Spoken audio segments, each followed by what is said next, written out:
Fala galerinha do primeiro ano, nós vamos continuar com o nosso assunto.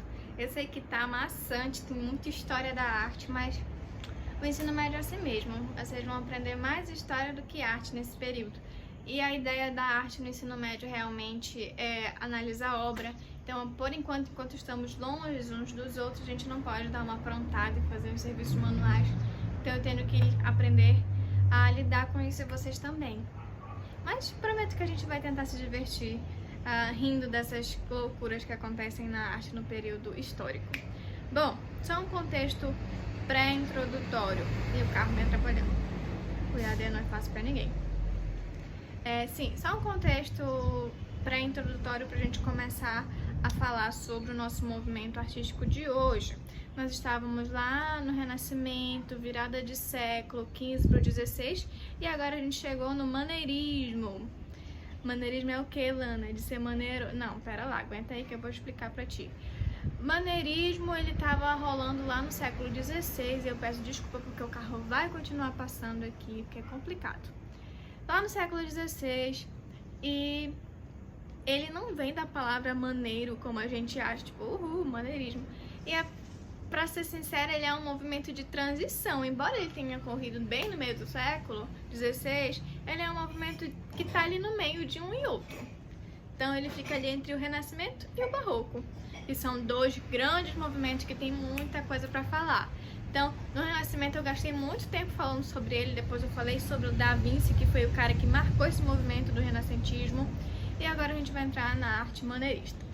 Bom, o maneirismo, ele veio para romper o que estava rolando antes com o Renascimento. O Renascimento ele estava muito preocupado em realizar as obras perfeitas.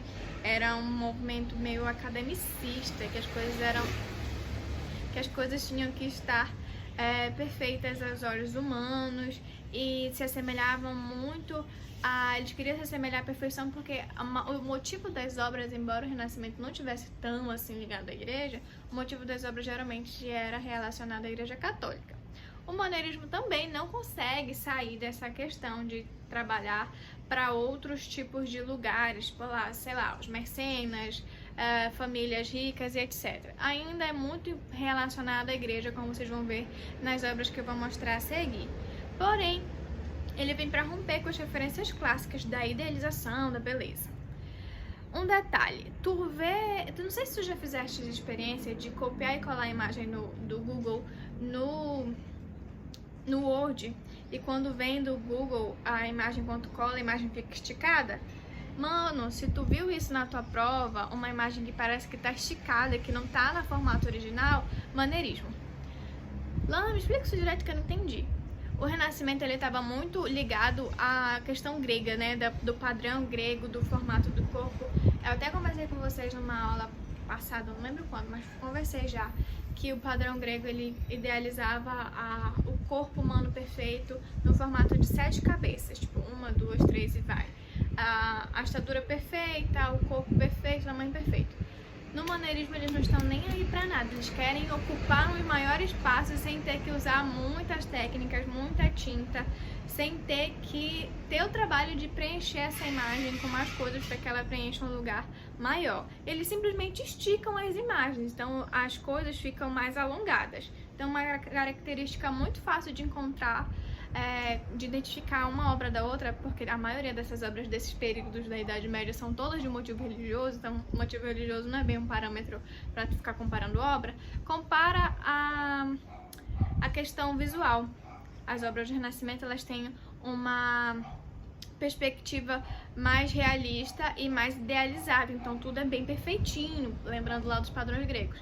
Já no maneirismo eles não estavam tão preocupados com a questão realista do quesito artístico, eles queriam ocupar o maior espaço com um elemento só, então eles esticavam as imagens. Vamos ver mais um exemplo do que a gente pode falar aqui para vocês. Bom, a gente tem esse termo maneirista, mas ele não é bem um termo que se aplica a tudo, digamos assim. Há vários nomes que cogitaram para esse movimento, mas nenhum ficou tão bom quanto o maneirista. embora a gente não esteja contente com esse termo. Por quê? Esse termo vem do termo mão ou mano e não tem nada a ver com movimento. Se tu pode comparar com a história que eu te contei agora, mão e movimento não tem muito a ver, mas foi o nome que eles colocaram para o movimento ter um nome. Como eu falei, ele não é um movimento tão falado e tão importante, porque ele é bem no meio entre a transição do Renascimento maneirista, que tá ali para encher linguiça, digamos assim, e o barroco, que é porrada também. Então são dois movimentos muito porrada. Eu vou colocar agora um pouco das imagens para vocês, descrevendo as obras para que vocês consigam entender mais ou menos o que eu tô falando, e a gente vai ficar por aqui, tá bom? Então vamos lá. A gente tem como exemplo dessa obra maneirista e de um artista, porque é sempre bom falar de um artista que é a referência dessa galera, Michelangelo. A obra da Capela Sistina, pra quem não sabe, Capela Sistina é esta aqui. A obra da Capela Sistina, ela é considerada por muitos estudiosos como dentro do movimento maneirista, então Michelangelo pintou. A gente também tem a obra chamada Enterro do Conde de Orgaz, que é óleo sobre tela. Ela é uma obra que está na igreja de São Tomé, em Toledo. A gente tem a Crucificação de Tintoretto, lá de 1565. A gente também tem o El Grego e o Juízo Final, de Michelangelo, que é essa obra que está lá na Capela Sistina. A nossa aula vai ficar por aqui e até mais.